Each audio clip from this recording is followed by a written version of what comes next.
안녕하세요. 초대부동산 백경숙입니다. 오늘은 이제 비례율에 대해서 함께 알아보려고 하는데요.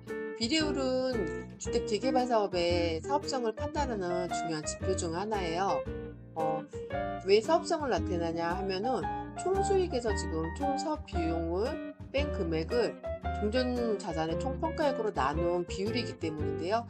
이렇게 제가 설명을 드리면 많은 분들이 종전 자산의 총 평가액이요? 총 사업 비용이요? 총 수익이요?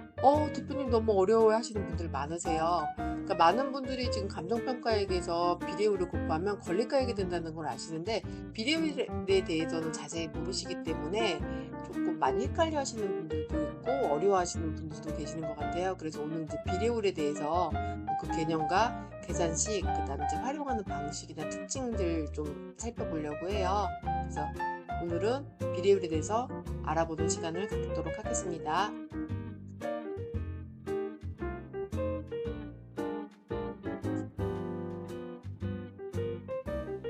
먼저 비례율의 계산식을 조금 살펴보려고 하는데요. 비례율은 총 수익에서 지금 총 사업비를 뺀 금액을 종전자산의 총 평가액을 나눈 금액이 이제 비례율이 계산하는 방식이에요.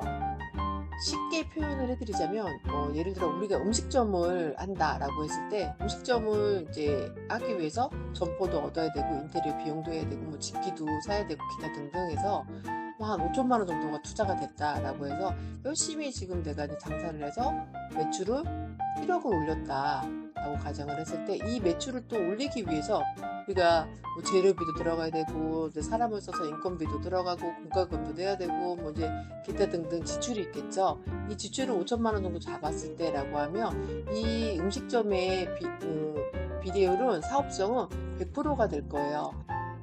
이 음식점의 사업성을 이제 대입해서 예시와 함께 지금 이제 비례율을 한번 계산을 해볼게요. 예를 들어 종전자산의 총 평가액이 1,000억이고 총 수익이 3천억 원, 그다음 총 사업 비용이 1,800억인 사업지가 있다고 가정을 좀 해볼게요. 이 종전자산의 총 평가액인 1,000억은 조합원들이 가지고 있었던 종전에 토지 등 이제 부동산이 될 거고요. 그다음에 이제 3천억은 총 수입으로 이게 조합원 분양, 그 다음에 일반 분양, 뭐 상가 분양 이런 수익이 될 거고, 이제 식당으로 얘기하면 얘는 매출이 되고, 얘는 이제 나의 투자금이 되겠죠. 그 다음에 이제 총 사업 비용은 가장 많이 이제 사업 비용으로 지출이 되는 건 공사비일 텐데, 공사비하고 뭐 조합 운영비, 뭐 기타 등등 이런 사업 비용은 음식점으로 얘기하면 지출이 될 거예요. 그렇게 해서 계산을 했을 때 120%가 나오고, 이 이제 감정평가액이 예를 들어서 1억이라고 가정을 하면 이 120%를 곱해서 나온 나의 권리가액은 1억 2천만 원이 되는 겁니다. 이렇듯 이제 비례율에 이제 계산할 때는 영향 요인이라기보다는 뭐 세 가지 필수 요건이 되겠죠. 종전자산의 총 평가액, 그다음 총 사업 비용, 총 수익. 이제 음식점으로 얘기하면 종전자산의 총 평가액은 투자금이 될 거고, 총 사업 비용은 지출이 될 거고, 총 수익은 매출이 될 거예요. 이 세 가지 요인은 비례율을 계산하는데 필수 요건이라고 보시면 됩니다. 이렇게 구해진 비례율로 어떤 걸 할 수 있느냐? 이제 비례율을 활용은 사업성 첫 번째 분석하는데 활용이 되고요. 조합원의 권리계획도 계산을 하고 환급금에 따른 세금을 계산할 때도 활용이 되는데 사업성 분석은 예를 들어 비례율이 높다는 것은 사업성이 좋다는 것을 의미하고 사업성이 좋다는 건 수익성이 또 높다는 것도 의미가 돼요. 그리고 아까 지금 제가 계산을 했듯이 1억에 지금 감정평가를 받았는데 120%의 지금 비례율이 적용이 됐다라고 해서 나의 권리가액은 1억 2천이 구해졌죠. 이렇게 권리가액을 계산할 때 이 비례율을 활용을 하게 되고요. 그 조합 회생 시 비례율이 상승하면 이제 환급금을 조합원들이 받게 되는데 관리처분 계획 당시에는 이제 95%의 비례율로 관리처분 인가를 받았다라고 하는데 지금 이제 마지막에 해산할 때 상가 같은 것들이 분양이 잘 돼서 98%로 이제 비례율로 이제 해산이 됐다라고 하면 3%에 대한 이제 또 환급금이 발생이 돼서 조합원들이 환급을 받게 되는데 이 환급금은 배당소득으로 보기 때문에 15.4%의 원천 징수를 해서 수령을 하게 돼요. 그리고 만약에 이 환급금이 2천만 원이 넘었다라고 하면 종합소득의 대상이 되고요. 그 다음에 이 조합은 법인이기 때문에 개인 소득세와는 또 별도로 법인세도 부과가 되는 거 알고 계시면 좋을 것 같아요. 이제 이 주택 재개발 사업의 이제 비례율의 주의점보다는 특징이 되지 않을까 싶은데, 일단 비례율은 미래 수익을 예측한 가격이에요. 그래서 지금 아까 보면 이제 쉽게 음식점으로 제가 예를 들어서 뭐 이제 나의 투자금, 그다음에 매출, 그다음에 지출이 있었죠. 이렇게 하는 것처럼 사업 진행하는 과정에서 예상치 못한 비용이 발생하거나, 그다음에 이제 분양 수입이 뭐 부동산 정책이나 경제 뭐 그런 영향을 받아서 분양 수입이 감소하는 경우에 비례율이 하락할 수밖에 없어요. 비례율이 하락하면 내 권리가액도 떨어지고, 권리가액이 떨어지면 내가 조합원 분양가가 동일하기 때문에 내 금액만 떨어진 거기 때문에 추가 분담금이 늘 수밖에 없어요.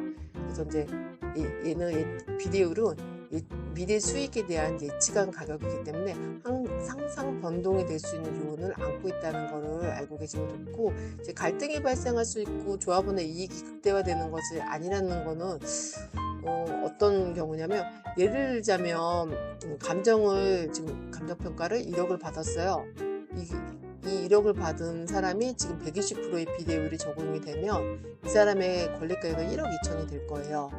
그리고 또한 이제 사람은 예를 들어 1억 2천에 감평을 받았는데 지금 100%의 비례율을 적용을 이제 한다면 지금 이 사람의 지금 이제 권리가액도 1억 2천이 될 거예요.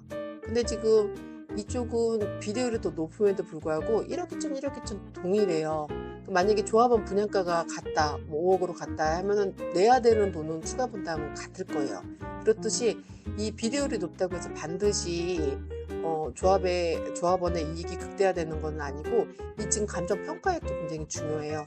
그렇기 때문에 이 감정평가액으로 갈등이 발생을 할 수 있고, 조합원의 이익이 극대화되는 것은 아니라고 이제 설명을 드리는 거예요. 근데 개인적으로는 제가 생각을 할 때는 비례율이 높다고 해서 반드시 좋다고 할 수는 없는 게, 제가 아까 세금 얘기를 잠깐 언급을 했는데 뭐 소득세나 법인세가 있기 때문에 제가 개인적으로 생각을 했을 때는 이제 감정평가도 잘 받고 비례율을 100%로 맞췄을 때 조합원의 이익이 극대화가 되지 않을까라고 생각을 해요. 그래서 얘를 뭐 비례율이 그렇다고 해서 뭐 높은 게 안 좋은 거냐, 그거는 아니고 이게 100% 맞추는 게 가장 이상적이지 않을까라고 개인적으로 생각이 좀 들어요. 오늘 비례율에 대해서 좀 알아보았는데요. 다소 도움이 좀 되셨는지 모르겠어요. 나름 뭐 이제 쉽게 설명을 하려고 했는데 전달이 잘 됐나 좀 걱정도 되는데, 다음 이제는 조금 더 알찬 내용으로 인사를 드리고 오늘의 이상 마치겠습니다. 이상은 초대부동산 백경숙이었습니다.